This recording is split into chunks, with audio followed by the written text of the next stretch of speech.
Hello everyone, कैसे हो आप सब। आई होप आप सब अच्छे होंगे। तो आज की इस वीडियो में जो बेसिक टू एडवांस सीरीज चल रही है उसका पार्ट 2 डिस्कस करेंगे। तो आप वीडियो में लास्ट तक बने रहिएगा और वीडियो को लाइक नहीं किया तो जल्दी से लाइक कर दीजिए और चैनल को भी सब्सक्राइब कर लीजिए। तो देख लेते हैं किस प्रकार आपके क्वेश्चंस एसआरबी नेट्स में पूछे जाते हैं। जैसे कि फर्स्ट क्वेश्चन है आपका, the optimum temperature for bulb formation in onion, यानी कि जो ऑनियंस होता है, जो आपका ऑनियन क्रॉप होता है उसमें बल्ब फॉर्मेशन, जो आपका जो ऑनियन होता है उसकी शेप बनने के लिए कितना टेम्परेचर जो है रिक्वायर होता है। तो इसमें ऑप्शन दिया गया है आपका 15 से 21 डिग्री सेंटीग्रेड, आपका 25 से 30 डिग्री सेंटीग्रेड, 12 से 18 डिग्री सेंटीग्रेड या आपका लेस देन 15 डिग्री सेंटीग्रेड। तो उसका राइट आंसर रहेगा आपका ऑप्शन ए, यानी कि 15 से 21 डिग्री सेंटीग्रेड फेवरेबल रहता है इसके लिए। ठीक है, नेक्स्ट है आपका chromosome number in asparagus bean. जो आपकी एस्पैरेगस बीन होती है, एक तो एस्पैरेगस होता है और एक होती है आपकी एस्पैरेगस बीन। ठीक है, तो यहाँ पे इसका जो साइंटिफिक नेम रहेगा वो रहेगा आपका विग्ना एनग्विनिकुलेटा। इसकी स्पीसीज रहेगी सेस्क्विपेडियलिस। ठीक है, ये इसका साइंटिफिक नेम है जो आपकी एस्पैरेगस बीन होती है। और 2n नंबर, इसमें 2n नंबर पूछ रहा है कि इसमें जो क्रोमोसोम नंबर है वो कितने होते हैं।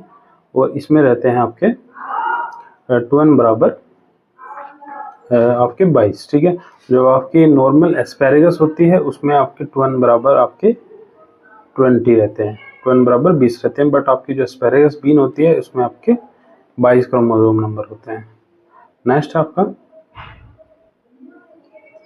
Blossom drop and ovule abortion in French bean due to. जो ओव्यूल अबॉर्शन यानी कि जब आपके मैच्योर स्टेज से पहले ही जो आपके फ्रूट्स होते हैं वो अबॉर्शन हो जाते हैं, यानी कि झड़ जाते हैं पहले ही और ड्रॉप हो जाते हैं। तो ये किस कारण होता है? हाई टेम्परेचर के कारण होता है या लो टेम्परेचर के कारण होता है या दोनों के? तो इसका राइट आंसर रहेगा ऑप्शन है, यानी कि जब आपका जो टेम्परेचर है वो मोर देन 35 डिग्री सेंटीग्रेड। ठीक है, जब आपका more than 35 degree centigrade temperature चला जाता है फ्रेंच बीन में तो ब्लोसम ड्रॉप और अबॉर्शन की क्रिया जो है देखने को मिलती है। नेक्स्ट आपका potato variety resistant to golden cyst nematode. तो कौन सी पोटैटो की वैरायटी है जो गोल्डन सिस्ट नेमाटोड के प्रति रेजिस्टेंट है? तो यहाँ पे आंसर रहेगा आपका ऑप्शन बी, यानी कि कुफरी सवर्णा। कुफरी सवर्णा क्या है आपकी गोल्डन सिस्ट नेमाटोड के प्रति रेजिस्टेंट वैरायटी है। नेक्स्ट आपका Shri Padma and Shri Athira is a variety of.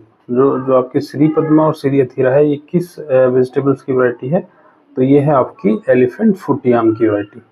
Next है आपका, काफ़ी क्वेश्चंस पूछा जाता है, श्री पद्मा और श्री दोनों वैरायटी काफ़ी इंपॉर्टेंट है, एलिफेंट की वैरायटी है। ठीक है, काफ़ी बार जो है एग्जाम्स में आया है आपके नेट एग्जाम में और जेआरएफ एग्जाम में भी। नेक्स्ट आपका the edible part of Jerusalem artichoke. जो जेरूसलम आर्टिचोक होता है उसका कौन सा भाग जो है खाया जाता है? तो इसका जो एडिबल पार्ट होता है वो होता है ट्यूबर। नेक्स्ट है आपका क्रॉसिंग ओवर टेक्स पैलेसिन। देखिए जो आपकी स्टेज होती है जब आपकी मियोसिस फर्स्ट होती है, ठीक है, मियोसिस फर्स्ट में आपकी 5 स्टेज होती है। ठीक है, तो इसको हम एक ट्रिक से भी याद रख सकते हैं, ला जरा पानी दे दे। ठीक है, LZPDD, अब इस ट्रिक से भी याद रख सकते हो। फर्स्ट है आपकी लेप्टोटीन, ये है आपकी जाइगोटीन, यह है आपकी पैकाइटीन, यह आपकी डिप्लोटीन, यह है डाइकाइनेसिस। ठीक है, ये इस ट्रिक से भी आप जो आपकी मियोसिस फर्स्ट होती है उससे भी मियोसिस फर्स्ट की जो प्रोपेज स्टेज होती है उसमें आपकी ये आपकी 5 स्टेज जो है होती है, इसे आप इससे भी स्टेज से याद रख सकते हो। तो जो क्लोजिंग ओवर होता है ये आपकी 3rd स्टेज, यानी कि जो आपकी पैकाइटीन स्टेज होती है, पैकाइटीन स्टेज, इसमें ही आपका क्रॉसिंग ओवर देखने को मिलता है। तो इसका राइट आंसर होगा आपका ऑप्शन सी, पैकाइटीन। नेक्स्ट आपका आइसोलेशन डिस्टेंस ऑफ ओकरा फॉर फाउंडेशन सीड। तो फाउंडेशन सीड के लिए कितना आइसोलेशन डिस्टेंस रखा जाता है ओकरा में? तो इसका राइट आंसर रहेगा ऑप्शन ए, यानी कि 400 मीटर। और अगर सर्टिफाइड पूछ ले तो सर्टिफाइड में आपका रहेगा 200 मीटर।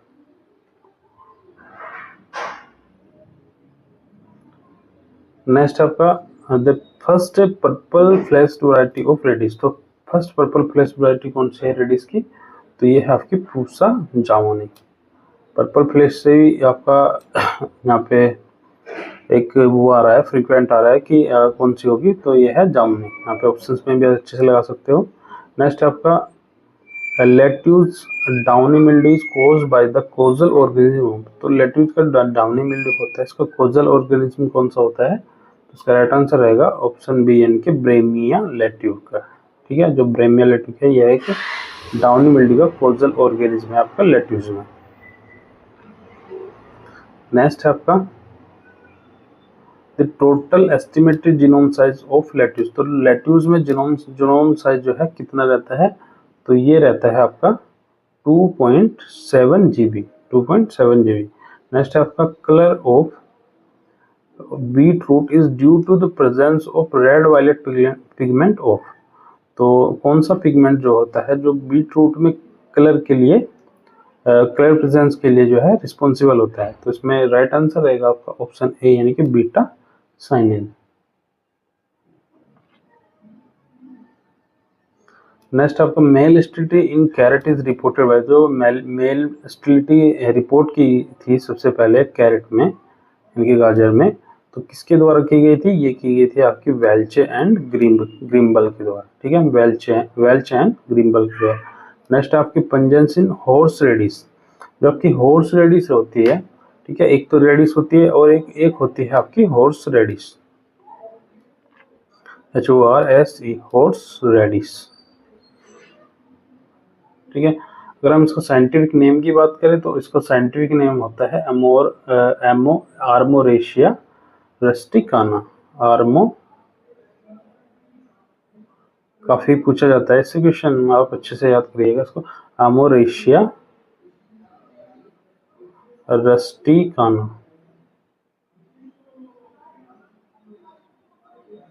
आर्मोरेशिया रस्टिकाना। और इसमें अगर क्रोमोसोम की बात करें तो 2n बराबर इसमें 32 इसमें क्रोमोसोम नंबर होते हैं आपकी, जो आपकी हॉर्स रेडिस होती है। तो इसमें पूछ रहा था जो पंजेंसी इसमें पाई जाती है वो किसके द्वारा पाई जाती है, वो पाई जाती है आपकी आइसोथायोसाइनेट के द्वारा। नेक्स्ट आपका chromosome number of horseradish. तो यहाँ पे क्रोमोसोम नंबर जैसे मैंने पीछे बताया आपको, आर्मोरेशियस का जो साइंटिफिक नेम है इसमें क्रोमोसोम नंबर रहते हैं 32 आपके। नेक्स्ट आपका progenitor of summer squash. Cucurbita जो इसका कुकुरबिटा पेपोस साइंटिफिक नेम होता है समर स्क्वैश का, तो इसका प्रोजिनेटर या आप कह सकते हैं इसका एंसेस्टर जो है कौन सा होता है इनमें से, तो इसका राइट आंसर रहेगा ऑप्शन ए यानी कि कुकुरबिटा फ्रेटर्ना। ठीक है, कुकुरबिटा फ्रेटर्ना जो आपका समर स्क्वैश होता है। जो स्क्वैश होते हैं जैसे एक होता है आपका विंटर स्क्वैश, एक होता है समर स्क्वैश। नेक्स्ट आपका काशी अलंकार is a high yielding variety of which vegetable. तो जो काशी अलंकार है वो किसकी हाई यील्डिंग वैरायटी है, ये है आपकी पॉइंटेड गार्ड की। काफी पूछे जाने वाला क्वेश्चन है ये भी, ये वैरायटी काफी पूछी जाती है। नेक्स्ट आपका the term loofah is derived from which language. तो लूफा आपको पता होगा, जो लूफा है लूफा सिलेंड्रिका, लूफा एक्टेंगुला, ये आपकी एक जो बोटल गार्ड होता है, सॉरी जो रिज गार्ड होती है, ठीक है, जो रिज गार्ड होती है और एक होती है स्पॉन्ज गार्ड,